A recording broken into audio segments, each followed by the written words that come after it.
'Yan uwa masu kallo da sauraron mu barkanku da barka da haka. Kamar yadda kuka sani ni ne naku Sabiu Wani daga TV. To yau ma na zo mana da wani ƙayataccen fim mai suna Dasarari. 'Yan uwa za ku ga muna kawo muku bidiyo a cikin wannan sabuwar channel ɗin tamu mai suna Ɗan Hausa TV. Sakamakon cewa waccan channel ɗin tamu wacce kuka sani mai suna Ni da kai TV yanzu muna ɗan yi mata wani ɗan gyara kaɗan na, amma insha Allah nan ba da lokaci ba za mu dawo da ɗora muku abubuwa a kanta. Amma kafin nan 'yan uwa a wannan sabuwar channel ɗin tamu ku daure ku kai mana ita matsayin da ake da buƙata domin a riƙa samun sababbin fina-finai a cikinta. A yanzu dai maganar da nake muku a cikinta ne za mu riƙa saka muku fina-finan Indiya Hausa a cikin wannan lokaci. To abin da muke roƙo 'yan uwa ku daure ku yi mana subscribing ku danna alamar ƙara. Sannan kuma uzurin da muke so ku yi mana a nan ne shine 'yan uwa wannan sabuwar channel ce ba a fara saka link a ƙasanta ba, saboda ko da ma ka tafi ka saka link a ƙasanta na bidiyo ba za su baka damar ka saka link ba, amma insha Allah za mu yi ƙoƙari mu ɗora ajiye muku shi a wurin comment kamar yadda za ku gani a cikin wannan bidiyo kamar haka. Har kuna son ku kalli Indiya Hausa to 'yan uwa ko da ma a ce ba ku zo a ƙasan link wannan za ku ga cewa idan muka ɗora link ba su bari a ɗora link yanzu, kasancewar cewa sabuwar channel ce. Amma kuma idan ka zo ka lura ga wurin da muka yi message da muka rubuta cewa link yana wajen comment.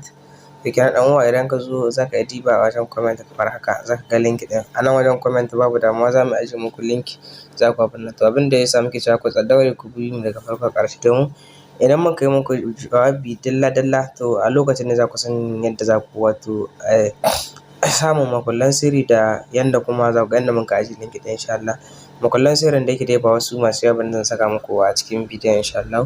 Idan dai kuka yi ƙoƙari kuka riƙa bibiyar mu ta wannan channel ɗin insha Allah za ku riƙa samun duka wasu fina-finan da za mu riƙa saki.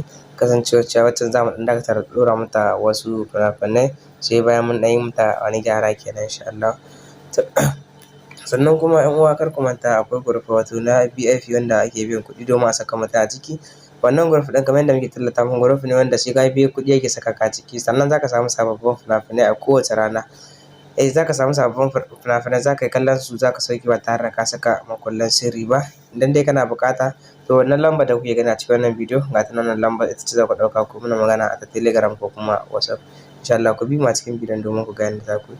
To da zarar kun zo wajen comment za ku taɓa wancan link ɗin da kun ga na taɓa insha Allah. Idan kuka taɓa link ɗin za ku zo ku tardo poster bidiyon gashi nan ne kenan.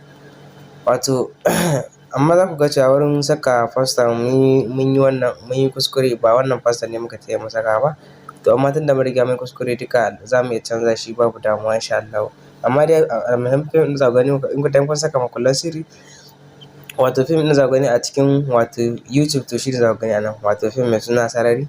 A wurin saka ne muka kuskure muka saka poster wannan mai dawa. To za ku zo kamar haka ka taɓa wannan ɗin, da zarar ka taɓa shi kamar haka makullan sirrin da ka gani mun ajiye a cikin YouTube to su ne za ka saka a nan ne. Da zarar ka saka su kamar haka zarar ka saka makullan sirri kamar haka za ka zo kamar misali za ka zo a ƙasa za ka ga rubutun da jawabin da muka yi a cikin bidiyon za ka tsaya ka karanta wannan jawabin insha Allah. Idan kuma ba za ka iya ba za ka zo a nan ga ƙasan ga inda ka rubuta download ɗin ga na hoton za ka taɓa shi, da ka taɓe shi insha Allah zai kai ka inda za ka sauke ko kuma kai kallo. Amma kafin nan 'yan uwa kar a manta da alamar subscribe saboda wannan ƙaramar channel ce sai kun kai mana ita lokacin da za mu riƙa ajiye muku link ɗin ta a ƙasan description. Mun gode insha Allah.